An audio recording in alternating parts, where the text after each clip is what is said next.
Assalamualaikum warahmatullahi wabarakatuh.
والشكر لله على ما أنعم وأولى من النعم العظيمة والآلاء الجسيمة.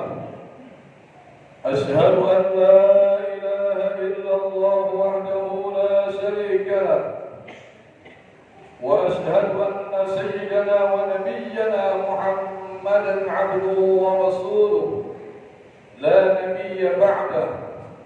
اللهم صل وسلم وبارك وكرم على سيدنا محمد وعلى آله وأصحابه والتابعين لهم بإحسان إلى يوم القيامة. أما بعد، فيا عباد الله، أوصيكم ونفسي بتقوى الله. اتقوا الله حق تقاته ولا تموتن إلا وأنتم مسلمون، واعلموا أنكم قادمون إلى الله، ولتنظر نفس ما قدمت لغد، واتقوا الله إن الله خبير بما تعملون.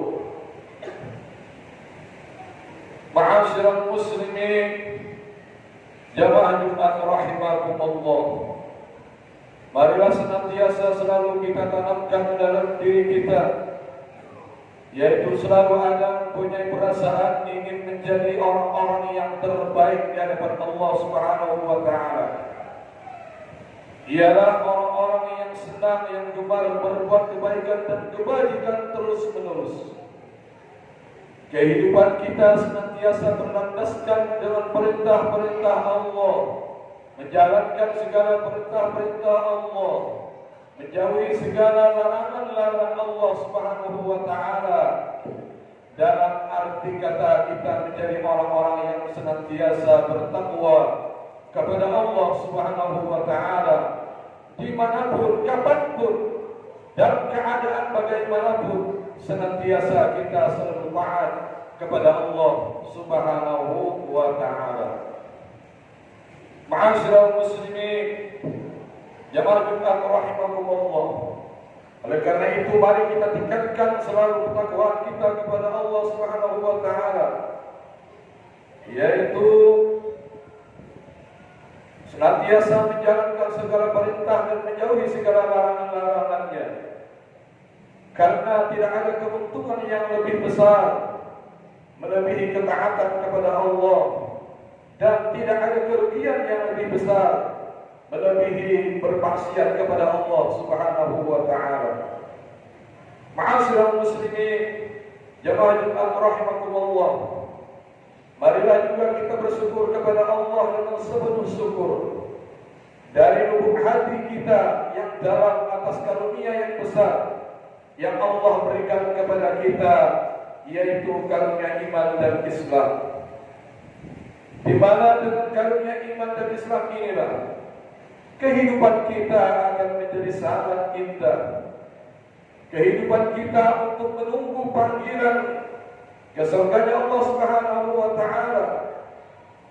Tetapi dengan tidak ada iman dan Islam, maka kehidupan manusia ini akan sangat mengerikan, yaitu kehidupan untuk menunggu panggilan menuju jahanamnya Allah Subhanahu wa Ta'ala. Ma'asyiral muslimin, jamaah Jumat rahimakumullah, kita juga bersyukur pada Allah atas karunia yang besar yang Allah berikan kepada kita, yang mana Ia telah menjadikan kita sebagai umat baginda Nabi sallallahu alaihi wasallam yang mulia. Karena mana umat baginda Nabi sallallahu alaihi wasallam ini adalah sepaling baik umat, semulia-mulia umat dibandingkan dengan umat-umat nabi yang terdahulu. Di antara kemuliaan umat ini adalah yang mana kita hanya sedikit dengan amal, namun akan diganjar pahalanya sebesar-besarnya oleh Allah Subhanahu wa Ta'ala. Berbeda dengan umat-umat terdahulu. Di antara juga kemuliaan umat ini juga adalah Allah telah memberikan kepada umat ini hari Jumat yang mulia, berkumpul di dalam satu masjid yang mulia. yaitu kelebihannya, keutamaannya, keuntungannya orang yang salat Jumat ini adalah di antaranya salah satu sabda baginda Nabi sallallahu alaihi wasallam yang artinya barang siapa yang mati dengan sempurna dari rumahnya, bersuci, berwudu dengan sempurna dari rumahnya, kemudian ia berjalan atau berkendaraan menuju ke masjid untuk menunaikan salat Jumat dan mendengarkan khutbah Jumat, maka setiap langkahnya itu, setiap langkah kakinya akan dihitung seperti ibadah 1 tahun. Dan barang siapa yang pergi ke masjid untuk mendengarkan ilmu-ilmu agama, maka akan mendapatkan pahala haji yang sempurna. Semua ini hadirin yang mulia disebabkan karena Allah menjadikan kita sebagai umat baginda Nabi sallallahu alaihi wasallam. Dan banyak lagi karunia yang diistimewakan oleh Allah untuk umat ini. Di antaranya lagi adalah umat ini telah dijadikan oleh Allah sebagai baginda Nabi adalah umat yang terakhir. Maka umat ini adalah akhir daripada seluruh umat atau penutup daripada seluruh umat manusia dari zaman Nabi Adam hingga hari kiamat. Tidak ada umat-umat yang lain lagi kecuali hanyalah umat baginda Nabi sallallahu alaihi wasallam. Ma'asyiral muslimin jamaah Jumat rahimakumullah. Mari juga kita bersyukur kepada Allah Subhanahu wa taala. Karena Allah Subhanahu wa taala dalam Al-Quran telah memberikan kepada kita satu kitab Al-Quran, yaitu satu-satunya kitab yang dijaga oleh Allah keasliannya sampai hari kiamat. Barang siapa yang berpegang teguh kepada Al-Quran, maka dia tidak akan tersesat untuk selama-lamanya. Hadirin yang mulia, kita juga bersyukur kepada Allah yang mana kita telah diberi oleh Allah Subhanahu wa taala saudara-saudara kita seiman, teman-teman kita muslim yang mau kita ajak beribadah kepada Allah Subhanahu wa taala. Ini juga karunia yang sangat besar yang mesti kita syukuri. Kalau ada satu saudara muslim yang dengan sebab ajakan kita bisa ajak dia untuk salat berjamaah di masjid, maka pahalanya dilipat gandakan 27 kali lipat oleh Allah Subhanahu wa taala.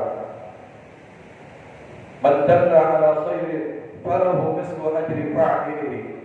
Siapa orang yang dapat mengajak saudaranya untuk melaksanakan suatu kebaikan, maka dia akan mendapatkan pahala saudaranya yang dapat mengerjakan satu kebaikan tersebut tanpa mengurangi pahala dia sendiri.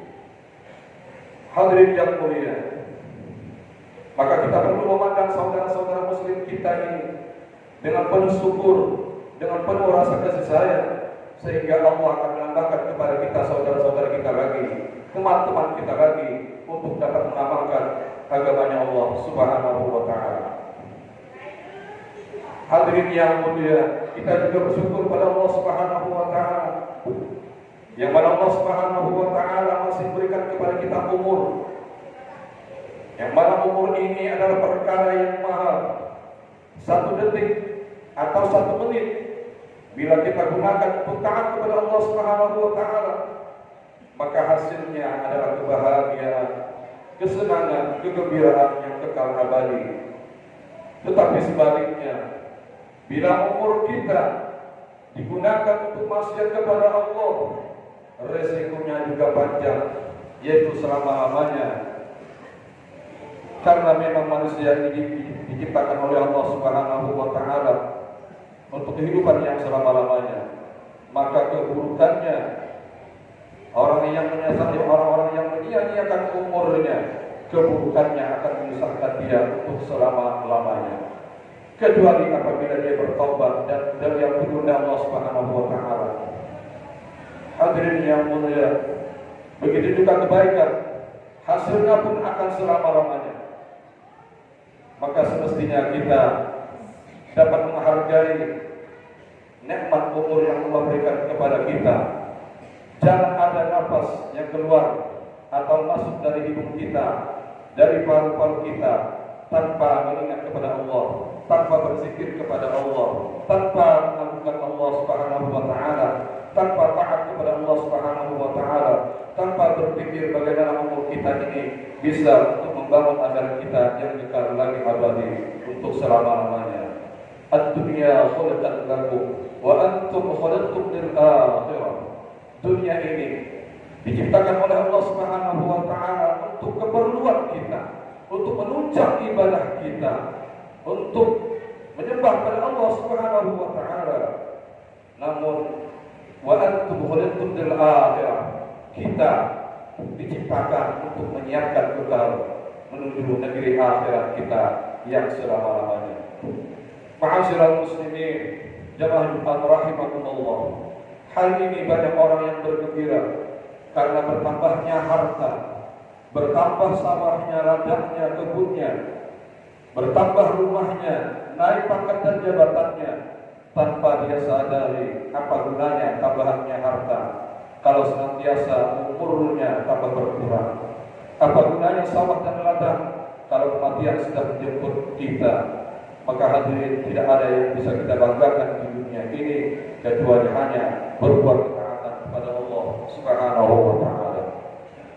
Ma'asyiral muslimin, jemaah Jumat rahimakumullah. Semoga kita senantiasa diberikan hidayah oleh Allah Subhanahu wa taala untuk senantiasa dapat berbuat ketaatan kepada Allah Subhanahu wa taala, mengisi kehidupan kita di akhir-akhir ujung-ujung dari umur kita. Semoga Allah mengisinya dengan kebaikan-kebaikan, memberikan kepada kita kekuatan untuk dapat berbuat ketaatan ibadah kepada Allah Subhanahu wa taala sehingga kita dimatikan dalam keadaan husnul khatimah. Amin. Allahumma amin ya rabbal alamin. Inna ahsanal kalam kalamullahil malikil alim. A'udzu billahi minasy syaithanir rajim. Wal 'asri innal insana lafi khusrin إلا الذين آمنوا وعملوا الصالحات وتواصوا بالحق وتواصوا بالصبر. بارك الله لي ولكم في القرآن الكريم ونفعني وإياكم بما فيه من الآيات والذكر الحكيم وتقبل مني ومنكم تلاوته إنه هو السميع العليم. أقول قولي هذا واستغفر الله العظيم لي ولكم ولسائر المسلمين والمسلمات والمؤمنين والمؤمنات فاستغفروه إنه هو الغفور الرحيم.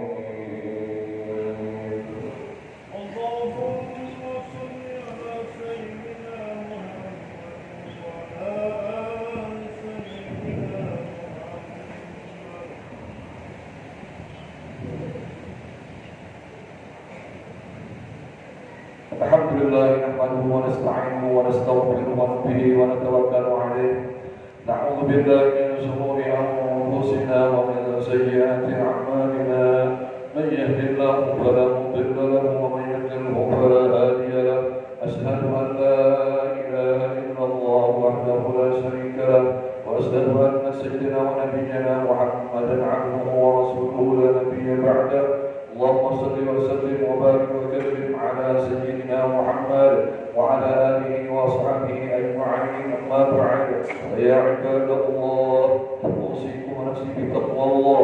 اتقوا الله حق تقاته ولا تموتن إلا وأنتم مسلمون. وقد قال الله سبحانه وتعالى: إن الله وملائكته يصلون على النبي يا أيها الذين آمنوا صلوا عليه وسلموا تسليما. وارض اللهم عن خلفاء الراشدين ساداتنا أبي بكر وعمر وعثمان وعلي وعن بقية الصحابة والقرابة التابعين وتبع التابعين ومن تبعهم بإحسان إلى يوم الدين وعلينا معهم برحمتك يا أرحم الراحمين. اللهم اغفر لنا وللمسلمين والمسلمات والمؤمنين والمؤمنات الأحياء منهم والأموات. اللهم إنا نسألك الهدى والتقى والعفو والغنى. اللهم اهدنا واهد بنا واهد الناس واهدنا جميعا واجعلنا سببا لمن اهتدى. اللهم اهدنا الصراط المستقيم صراط الذين أنعمت عليهم من النبيين والصديقين والشهداء والصالحين وحسن أولئك رفيقا. ربنا لا تزغ قلوبنا بعد إذ هديتنا وهب لنا من لدنك رحمة إنك أنت الوهاب. ربنا آتنا في الدنيا حسنة وفي الآخرة حسنة وقنا عذاب النار. عباد الله، إن الله يأمر بالعدل والإحسان وإيتاء ذي القربى وينهى عن الفحشاء والمنكر والبغي يعظكم لعلكم تذكرون. فاذكروا الله العظيم يذكركم واسألوه من فضله يعطيكم ولذكر الله أكبر والله يعلم ما تصنعون. أقيموا الصلاة. الله أكبر الله أكبر. أشهد أن لا